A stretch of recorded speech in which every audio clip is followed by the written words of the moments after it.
Artificial intelligence यानी AI, ये शब्द आजकल हर किसी की जुबान पर है, पर इसका असली मतलब क्या है? तो आइए इसे थोड़ा आसान शब्दों में समझते हैं और देखते हैं कि ये हमारे लिए क्या मौके ला रहा है, क्या खतरे हैं और हमारा आने वाला कल कैसा हो सकता है। ये कहानी है एक जानी मानी एआई रिसर्चर की। ये दिखाता है कि एआई ने उनकी खुद की जिंदगी पर कितना गहरा असर डाला। ये सिर्फ एक कहानी नहीं, बल्कि इस बात का सबूत है कि इस टेक्नोलॉजी में कितनी अविश्वसनीय क्षमता छिपी है। तो चलिए शुरू करते हैं। देखिए, एआई का काम सिर्फ चैटबॉट्स या मजेदार तस्वीरें बनाना नहीं है। ये एक बहुत ही पावरफुल टूल है जो साइंस और हमारी इंडस्ट्रीज को आप कह सकते हैं कि जड़ से बदल रहा है। जरा सोचिए, जिन साइंटिफिक डिस्कवरीज में पहले कई कई साल लग जाते थे, वो अब एआई की मदद से कुछ महीनों या यहाँ तक कि कुछ दिनों में हो रही हैं। जरा इस नंबर पर गौर कीजिए, 22 लाख। ये वो नए इनऑर्गेनिक मटेरियल्स हैं जिनका पता डीप माइंड के एआई ने लगाया है। आसान भाषा में कहूं तो एआई ने हमें लाखों ऐसे नए पदार्थों की जानकारी दी है जिनसे बेहतर बैटरी, सोलर पैनल और इलेक्ट्रॉनिक्स बन सकते हैं। मतलब ये साइंस के लिए एक बहुत बड़ी छलांग है। और इसका असर सिर्फ एक दो जगह नहीं, हर तरफ फैल रहा है।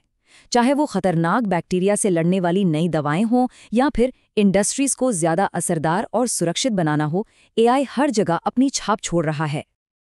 लेकिन जैसा हर सिक्के के दो पहलू होते हैं, इस तरक्की का भी एक दूसरा रूप है। यही टेक्नोलॉजी जो इतनी बड़ी बड़ी खोजें कर रही है, वही एक बहुत बड़ी आर्थिक चुनौती भी हमारे सामने खड़ी कर रही है। और यहीं से एक बहुत बड़ा सवाल खड़ा होता है, एक पैराडॉक्स, कि एआई बेशुमार दौलत और प्रोडक्टिविटी तो पैदा कर सकता है, लेकिन सवाल ये है कि ये सब किसके लिए होगा।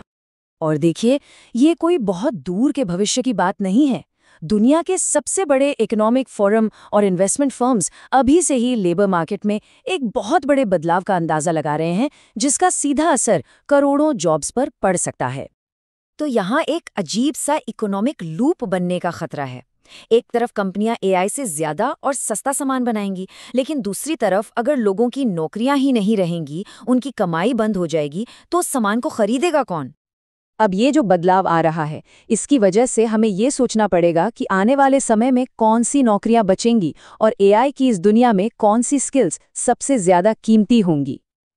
अब बात सिर्फ कोडिंग या टेक्निकल स्किल्स की नहीं रही, बल्कि अब उन स्किल्स की वैल्यू बढ़ रही है जो सिर्फ इंसानों के पास हैं, जैसे एम्पैथी यानी दूसरों को समझने की क्षमता, सही गलत का फैसला लेना और इंसानी तालमेल। इस टेबल में एक साफ ट्रेंड दिखता है। जिन नौकरियों में एक ही तरह का काम बार बार होता है, उन पर ऑटोमेशन का खतरा सबसे ज्यादा है। वहीं जिन नौकरियों में इंसानी समझ, सहानुभूति और सूझबूझ की जरूरत होती है, वे एक तरह से एआई प्रूफ साबित हो रही हैं। बात सिर्फ इकोनॉमी तक ही सीमित नहीं है, बल्कि खुद एआई को बनाने वाले कुछ बड़े नाम इससे भी कहीं ज्यादा गहरे, मतलब हमारे अस्तित्व से जुड़े खतरों के बारे में चेतावनी दे रहे हैं। सोचिए, जब इस टेक्नोलॉजी को जन्म देने वालों में से ही एक शख्स इतनी बड़ी चेतावनी दे, तो इसे हल्के में नहीं लिया जा सकता। ये कोई साइंस फिक्शन फिल्म की कहानी नहीं है, ये उन लोगों की चिंता है जो इसे सबसे बेहतर समझते हैं। देखिए, एआई टूल्स अब आम हो रहे हैं, आसानी से मिल जाते हैं, और इसका नतीजा ये है कि गलत इरादे वाले लोग पहले से ही इसका इस्तेमाल चालाकी भरे स्कैम्स और धोखाधड़ी के लिए करने लगे हैं। डीप फेक यानी एआई से किसी की आवाज या वीडियो की हूबहू नकल तैयार करना, ये एक असली घटना है। सोचकर देखिए, क्रिमिनल्स ने एआई से एक कंपनी डायरेक्टर की आवाज की बिल्कुल वैसी ही नकल बनाई, बैंक को फोन किया और करोड़ों रुपए ट्रांसफर करवा लिए। जैसा कि एक्सपर्ट्स कहते हैं, वो आपकी आवाज चुरा सकते हैं, पर आपका ज्ञान नहीं।